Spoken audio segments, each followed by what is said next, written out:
આજે વહેલી સવારે રાજસ્થાનથી મુંબઈ તરફ જતી માલાણી ટ્રાવેલ્સની લક્ઝરી બસને સુરતના કોસંબા નજીક અકસ્માત થયો હતો। બસ કોસંબા બ્રિજ નીચે ખાડીમાં ખાબકી હતી।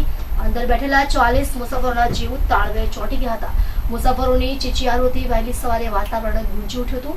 એક્સિડન્ટની માહિતી મળતા પોલીસ અને ફાયરનો કાફલો ઘટના સ્થળે દોડી ગયો હતો। મુસાફરોને બસની બહાર કાઢવા ફાયર બ્રિગેડે બસના પતરા કાપવા પડ્યા હતા। ફાયર બ્રિગેડે 40 મુસાફરોને સહી સલામત બહાર કાઢ્યા હતા। 15-20 મુસાફરોને નાની મોટી ઈજા પહોંચી હતી, જેને પગલે તમામને તાત્કાલિક 108 એમ્બ્યુલન્સ દ્વારા સુરતની સિવિલ હોસ્પિટલમાં પ્રાથમિક સારવાર અર્થે ખસેડવામાં આવ્યા હતા, જે પૈકી એક મહિલા અને એક પુરુષની હાલત ગંભીર હોવાનું જાણવા મળ્યું હતું। પ્રાથમિક તબક્કે એવો અંદાજ લગાવવામાં આવી રહ્યો છે કે ડ્રાઈવરને ઝૂકવાવી જતા તેણે સ્ટીયરિંગ પરથી કાબુ ગુમાવ્યો હતો, જેના લીધે બસ રસ્તા પરથી ઉતરી ખીણમાં ખાબકી હતી। ફાયરના સૂત્રોએ જણાવ્યું હતું કે આજે બુધવારે તારીખ 27 નવેમ્બર સવારે 5 વાગ્યાની આસપાસ એક્સિડન્ટનો કોલ આવ્યો હતો।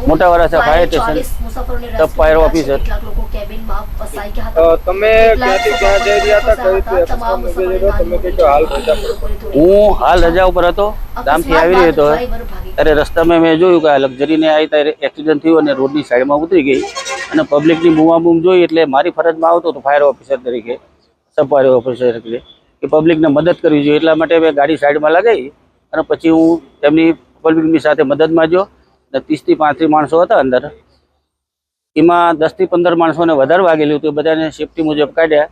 પછી અમારી ફાયરની ગાડી આવી કામરેજથી, કામરેજ ફાયર ઓફિસની, એટલે એ લોકોને પછી જે 2 જણના વધારે પગ આગળ દબાયેલા હતા એ લોકોને સ્પીડર કટર અને રેમ જેકનો ઉપયોગ કરી અને સહી સલામત એમને બહાર કાઢ્યા। મારું નામ સૌ વિશે વિજય તંતેલ। જી, કેટલા વાગે કોલ મળ્યો? કઈ રીતનું? અમને 5 વાગ્યાની આસપાસ કોલ મળેલો અને અમે હાલ ઘટના સ્થળે આવેલા છે। શું ઘટના છે? ઘટના સ્થળે આવીને જોયું તો 2 માણસ ડ્રાઈવરના ક્લીનર સાઈડ પર દબાયેલા હતા, એને 2 માણસને બહાર કાઢેલા। જે બસની સ્થિતિ કેવી હતી ને કેટલાક લોકો ઈજાઓ પહોંચી? એની અંદર બસની જાણવા મુજબ તો 30 થી 35 હતા, એમાં થોડી બોડી નાની મોટી ઈજા થયેલી છે। બસની કઈ રીતે સ્થિતિ છે? બસની હાલ રોડની સાઈડ પર ખાડીના ભાગે પડી ગયેલી છે। કાંતિલાલ ભીખાભાઈ રાવત। જે તમે ક્યાંથી ક્યાં જઈ રહ્યા હતા? કઈ રીતે અકસ્માત તમારી નજરે જોયો? અમે છાપીથી સુરત જઈ રહ્યા હતા ત્યારે રસ્તામાં ગાડી એક્સિડન્ટ થયેલી પડી જ હતી। અમે ગાડી ઊભી રાખીને પછી અંદર જોયું તો બહુ બધા લોકો ચીસો પાડતા હતા, પછી બધા લોકોએ અંદર મદદની કામગીરી હાથ ધરી।